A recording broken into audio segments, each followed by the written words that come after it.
दुनिया में आज देखिए कोरोना वायरस कैसे बढ़ा रहा है भूख और बेकारी।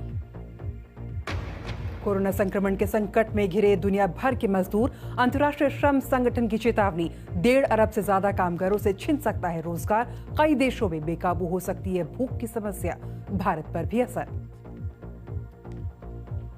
स्वागत है आपका बीबीसी दुनिया में, मैं आपके साथ पायल भुयन। कवर स्टोरी में होगी कामगारों पर गहराते संकट की बात, लेकिन पहले सुर्खियां। भारत में 2 हफ्ते और जारी रहेगा लॉकडाउन, गृह मंत्रालय ने जारी किए दिशा निर्देश। ग्रीन जोन वाले क्षेत्र से हटेंगी कई पाबंदियां। Chief of defence staff general Bipin Rawat ने कहा 3 मई को होगा कोरोना वॉरियर्स का सम्मान। कोरोना संक्रमण के बढ़ते मामलों के बीच संयुक्त राष्ट्र महासचिव गुटेरेश का अमेरिका और चीन जैसे देशों पर परोक्ष वार, कहा वायरस से जंग में बड़े देशों ने नहीं दिखाई एकजुटता, संक्रमण से पूरी दुनिया में 2,33,000 से ज्यादा मौतें। अमेरिकी राष्ट्रपति डोनाल्ड ट्रंप का कोरोना वायरस को लेकर एक और दावा, बोले सबूत है कि चीन की लैब में बना वायरस। अमेरिकी खुफिया एजेंसी का उलट है दावा, कहा था इंसान ने नहीं बनाया वायरस। चीन ने भी ट्रंप के दावों को किया खारिज। कोरोना संक्रमण से खतरे में दुनिया भर के लाखों बच्चे, संयुक्त राष्ट्र ने किया आगाह, सप्लाई ठप होने से खसरे और पोलियो के टीके से महरूम हो सकते हैं बच्चे। इनमें से कुछ अहम खबरों की चर्चा आज बीबीसी दुनिया में।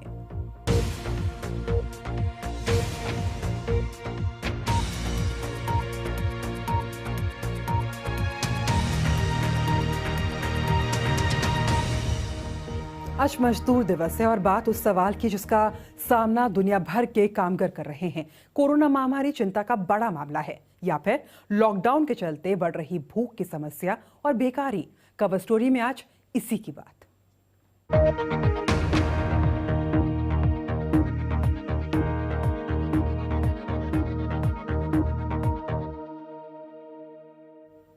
भारत में लॉकडाउन 3 मई को खत्म नहीं होगा, इसे 2 हफ्ते और बढ़ा दिया गया है। गृह मंत्रालय ने इसे लेकर गाइडलाइंस जारी की है। लॉकडाउन के दौरान विमान, रेल और मेट्रो सेवाएं बंद रहेंगी। ऑरेंज और ग्रीन जोन में आने वाले क्षेत्रों, यानी जहां संक्रमण के मामले नहीं हैं या फिर कम है, वहां कई तरह की ढील दी जाएगी। वहीं भारत में कोरोना संक्रमण के कुल मामले 35,365 हो गए हैं। अब तक इस बीमारी से कुल 1,152 लोगों की मौत हुई है। स्वास्थ्य मंत्रालय का दावा है कि भारत में संक्रमण फैलने की रफ्तार धीमी हुई है, लेकिन लॉकडाउन ने घरों में कैद होकर रह गए करोड़ों लोगों की रोजी रोटी पर काफी बुरा असर डाला है। देखिए मुंबई से बीबीसी संवाददाता योगिता लिमाय की ये रिपोर्ट। संकट के इस दौर में छोटी छोटी जीतें खुशी की वजह बन रही है। केरल में ये शख्स कोविड-19 को मात देकर ठीक हुए हैं। कनाडा से ज्यादा आबादी वाले केरल में देश का पहला कोरोना वायरस मरीज पाया गया था। मार्च में ये मामला सामने आने के बाद राज्य काफी हद तक इस महामारी पर काबू पाने में कामयाब रहा। हमने पहले दिन से ही कॉन्टैक्ट ट्रेसिंग पर ध्यान दिया है। हम कम समय में ही ज्यादा से ज्यादा संक्रमण के मामलों का पता लगाने में कामयाब रहे। दूसरी चीज थी लोगों को क्वारंटीन करना। हमने लोगों को घरों में ही रखने पर खास ध्यान दिया। लेकिन हर मौत ये याद दिलाती है कि देश के कई हिस्सों में अब भी कोरोना वायरस के खिलाफ जंग जारी है। 4 महीने की इस बच्ची को कब्र भी नसीब हुई तो अनजान लोगों के हाथों। दर्जनों लोग इस महामारी की भेंट चढ़ रहे हैं। जहां एक तरफ संक्रमित लोगों की असल तादाद का पता लगाना बेहद मुश्किल है, डॉक्टर मानते हैं कि अगर वक्त रहते लॉकडाउन लागू नहीं होता तो हालात और भी खराब होते। लोगों को सिर्फ जरूरी कामों के लिए घर से बाहर जाने दिया जा रहा है। शहरों में जगह जगह चेक पॉइंट बनाए गए हैं। लॉकडाउन तोड़ने के लिए आप जेल भी जा सकते हैं। ये शायद दुनिया में सबसे सख्त देशबंदियों में से एक है।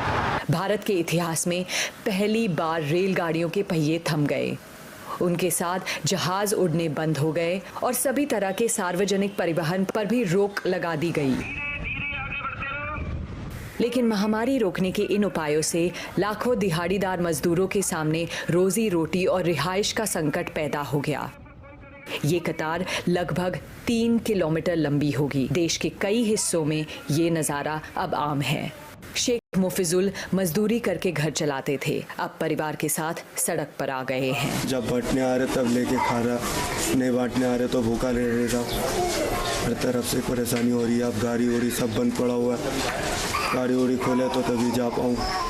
पाबंदियों में ढील के सुर उठने लगे हैं। मैंने विश्व स्वास्थ्य संगठन की प्रधान वैज्ञानिक से समस्या के हल के बारे में पूछा। हमें लॉकडाउन से चरणबद्ध तरीके से निकलना होगा। टेस्टिंग के साथ निगरानी भी बेहद जरूरी है। बीमारी को लेकर लोगों में बेहद खौफ है। हम जानते हैं संक्रमित लोगों में लगभग 1% ही इस बीमारी से मरते हैं, लेकिन क्योंकि ये एक नई बीमारी है इसलिए लोग घबरा रहे हैं। धीरे धीरे हमें जन भावना को शांत करने की जरूरत होगी। देश भर में लॉकडाउन को और 2 हफ्तों के लिए बढ़ा दिया गया है। पूरे भारत को इंतजार है उसके बाद क्या होगा।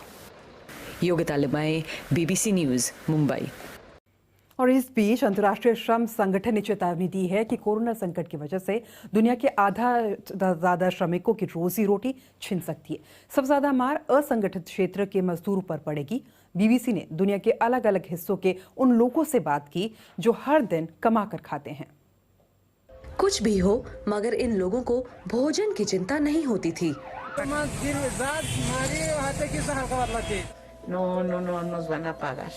I see that the suffering here is too much.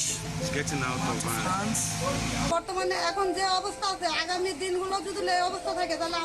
महामारी का असर सब पर बराबर नहीं हो रहा। अगर कोई दिहाड़ी मजदूर है तो काम न मिलने का मतलब है खाने के लिए पैसे न होना। This is not animals. This is hungry people. ऐसे लोगों पर आफत का पहाड़ टूट पड़ा है। अंतर्राष्ट्रीय श्रम संगठन का कहना है कि महामारी के कारण 1 अरब 60 करोड़ लोगों से रोजगार छिन सकता है। ये संख्या दुनिया के कुल श्रमिकों की आधी है। रोसा और उनकी बेटी घरों में साफ सफाई का काम करती थीं, मगर उन्हें वेतन दिए बिना निकाल दिया गया। अब वो फूड बैंक पर निर्भर हैं। हम गरीब लोगों को मदद चाहिए। हमें काम करना आता है, पैसे कमाना आता है, मगर अब ये हम कैसे करेंगे? दुनिया भर की सरकारें गरीबों के लिए योजनाएं बना रही हैं, मगर कुछ लोगों को जल्द इसका लाभ नहीं मिल पा रहा। भूखे लोगों की संख्या फूड बैंकों की क्षमता से ज्यादा है। कब तक ऐसे ही बैठा रहूंगा? मैं परिवार का पेट पालने वाला अकेला आदमी हूँ। मेरे पास बचत नहीं है, इसलिए मुझे अब पहले से ज्यादा मेहनत करनी होगी। लोगों के सामने संकट है कि लॉकडाउन का पालन करें या पेट की चिंता करें। हम दुकान जाते हैं मगर कुछ खरीद नहीं पाते। हम अमीर लोगों की तरह खाना स्टोर नहीं कर सकते। ताज़ा मांस मछली के बारे में तो सोच भी नहीं सकते। हमें डर है कि हालात ऐसे ही रहे तो भूखों मर जाएंगे।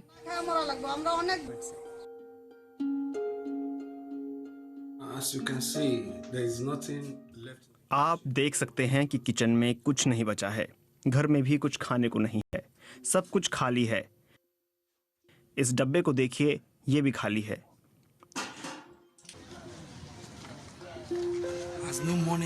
उनके पास पैसे नहीं हैं, न अपने लिए न परिवार के लिए। इसलिए मैंने अपनी क्षमता के हिसाब से कुछ मदद की है। फेमी को अभी तो दोस्तों का सहारा है, मगर वो भी मुश्किल में है। उन्हें अभी तक सरकार से कुछ नहीं मिला। लॉकडाउन के कारण प्रिसाना मार्केट नहीं जा पा रही और उनके लिए कुछ स्टोर करके रखना भी मुमकिन नहीं है। हमें कभी फ्रिज में रखने की जरूरत महसूस नहीं हुई, क्योंकि रोज ताज़ा सब्जियां लेते थे। जिनके पास फ्रिज है वे ज्यादा सामान लेकर रख सकते हैं। हमारी सब्जियां तो जल्द ही खराब हो जाती हैं। लॉकडाउन का दूसरा महीना शुरू हो गया है। अब डर सता रहा है कि सिर से छत भी न छिन जाए। रविवार को हमने किराया दिया। अब हमें अगले महीने के लिए बचत करनी होगी। वो भी बिना काम कैसे हो पाएगा? मई जून तक हमारे पास काम नहीं होगा, मगर खर्चे तो पहले जैसे ही रहेंगे।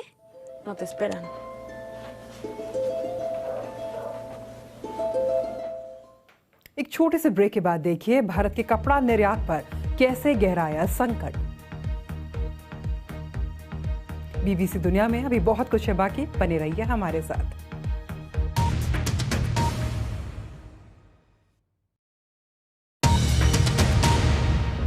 आप देख रहे हैं बीबीसी दुनिया में आपके साथ पायल भुयन।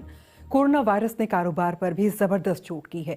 पूरी दुनिया के साथ इसका झटका भारत में भी महसूस हो रहा है। दुनिया भर में जारी लॉकडाउन के कारण भारत के कपड़ा निर्यात को भारी नुकसान हुआ है।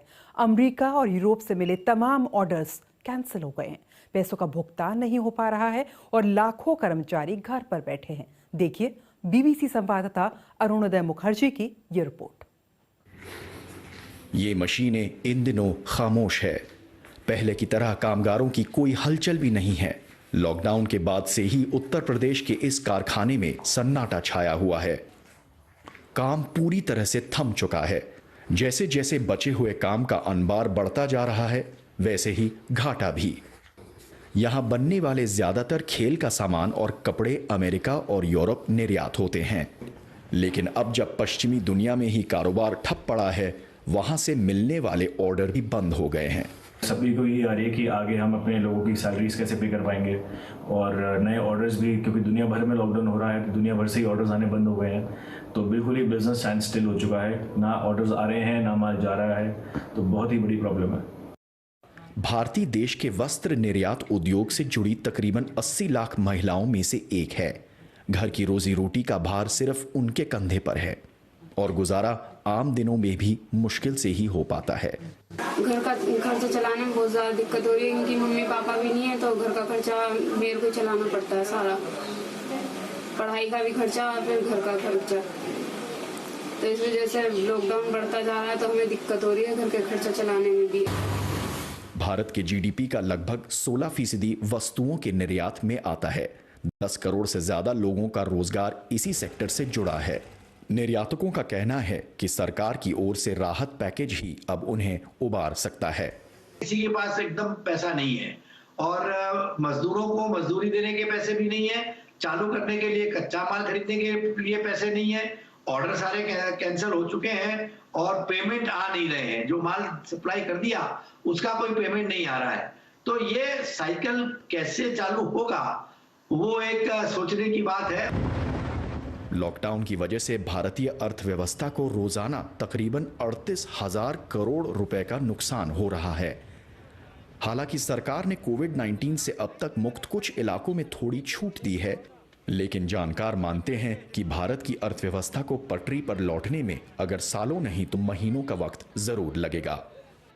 भारतीय श्रमिक और उद्योग घाटे का सही आकलन तभी कर पाएंगे जब ये संकट खत्म होगा। इस बीच सरकार ने कहा है कि वो संक्रमण के दूसरे चरण की तैयारी कर रहे हैं। Arunoday Mukherjee, BBC news, Delhi. Corona संक्रमण का पैटर्न देखें तो पाएंगे कि बच्चों में संक्रमण की दर कम है, लेकिन बच्चे खतरे से बाहर नहीं हैं। ऐसे में अगर किसी बच्चे को संक्रमण हो जाए तो उनके माता पिता को किन बातों का ख्याल रखना चाहिए, या फिर वो ऐसा क्या करें कि बच्चों को मिल जाए वायरस से सुरक्षा कवच। देखिए ये रिपोर्ट।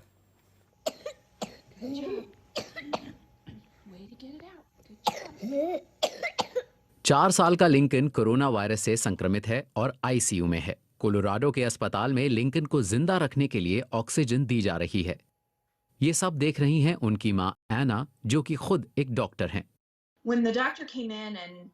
जब डॉक्टर ने मुझे आकर बताया कि टेस्ट पॉजिटिव आया है तो मैं रो पड़ी।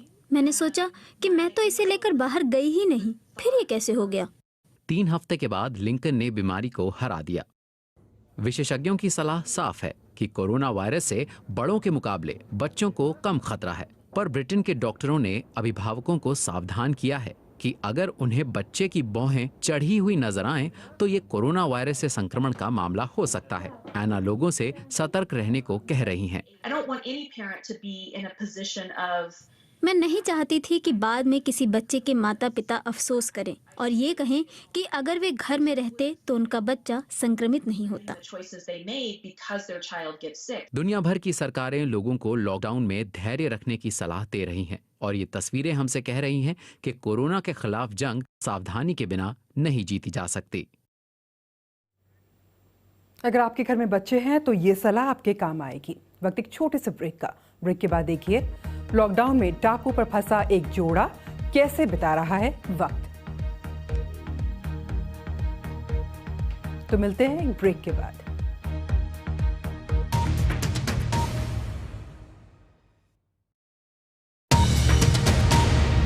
स्वागत है आपका बीबीसी दुनिया में। मैं आपके साथ पायल भुयन।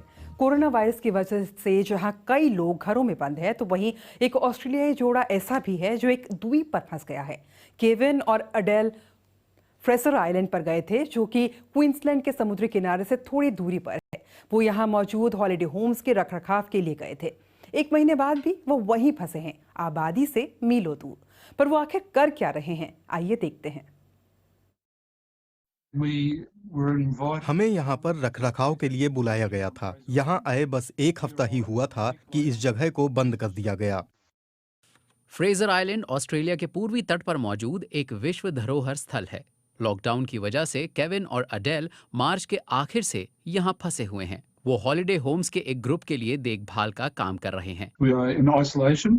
हम आइसोलेशन में हैं। आइलैंड के इर्द गिर्द सब बंद कर दिया गया है, जिससे हम यहाँ के पर्यटन स्थल भी नहीं देख सकते। कई रास्तों पर पुलिस ने बैरिकेडिंग कर दी है। आमतौर पर इस आइलैंड पर पर्यटकों का तांता लगा रहता था, पर अब यहाँ पुलिस, वन्य अधिकारी और कुछ स्थानीय लोग ही हैं। हम जहाँ हैं वहाँ से 10 किलोमीटर की दूरी तक कोई आबादी नहीं है। फिर वे वक्त कैसे बिता रहे हैं?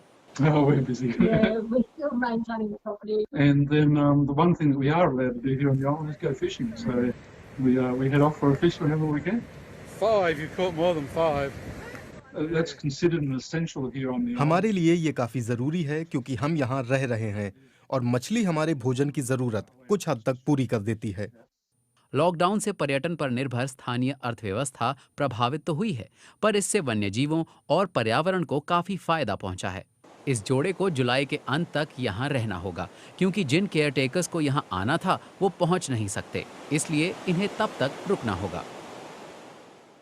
तो लॉकडाउन की वजह से घरों तक सिमटे लोग इन दिनों अपने अपने शौक अलग अलग तरीके से पूरे कर रहे हैं। ब्रिटेन में एक रिटायर्ड रेलवे कर्मचारी एड्रिन ने अपने गार्डन में 10 मीटर लंबी रेल की पटरी बना दी।